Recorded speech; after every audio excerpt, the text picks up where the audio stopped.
Good morning. Our daily good news for Wednesday, September the 30th, a day when we celebrate that all children matter. A reading from the Gospel of Luke. After this, he went out and saw a man named Levi at his work collecting taxes. Jesus said, "Come along with me," and he did, walked away from everything and went with him. Levi gave a large dinner at his home for Jesus.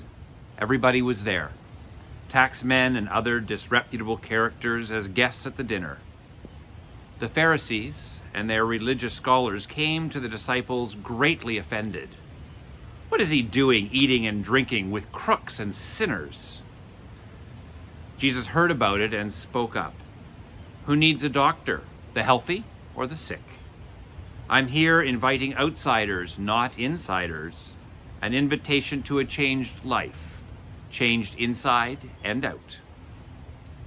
They asked him, "John's disciples are well known for keeping fasts and saying prayers, also the Pharisees. But you seem to spend most of your time at parties. Why?" Jesus said, "When you're celebrating a wedding, you don't skimp on the cake and wine, you feast. Later, you may need to pull in your belt, but this isn't the time. As long as the bride and groom are with you, you have a good time. When the groom is gone, the fasting can begin. No one throws cold water on a friendly bonfire. This is kingdom come. No one cuts up a fine silk scarf to patch old work clothes. You want fabrics that match.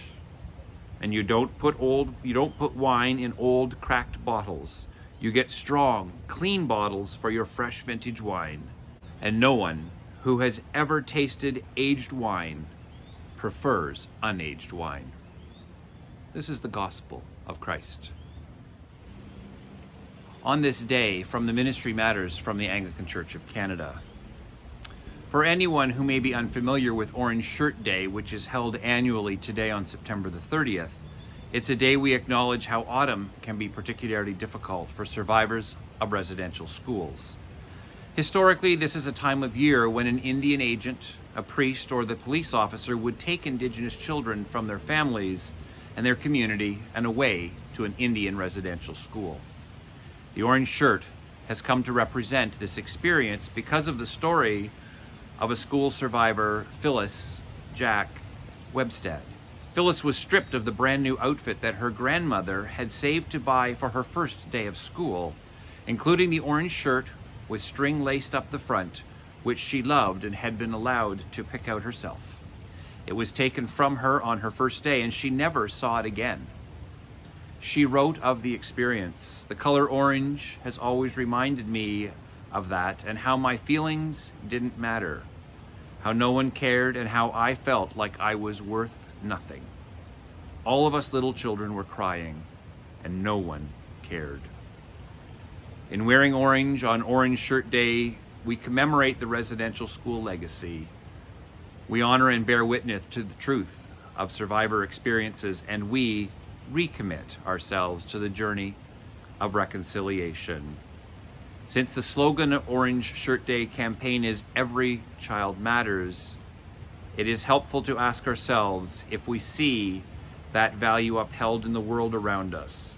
Does every child matter? And as I woke this morning and looked to the east out the rear of the house, there was the most gorgeous orange sky, as if God was reminding us that today was Orange Shirt Day.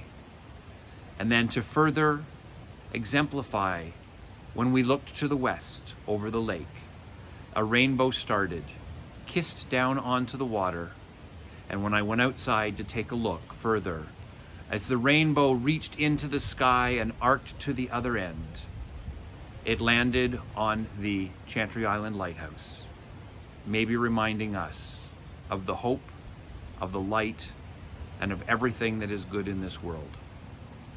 As we remember our Indigenous brothers and sisters today on Orange Shirt Day, let us particularly be kind to one another. Let us love one another and have an incredibly safe and great day. For Wednesday, September the 30th, this is your daily good news. Have a great day, everybody.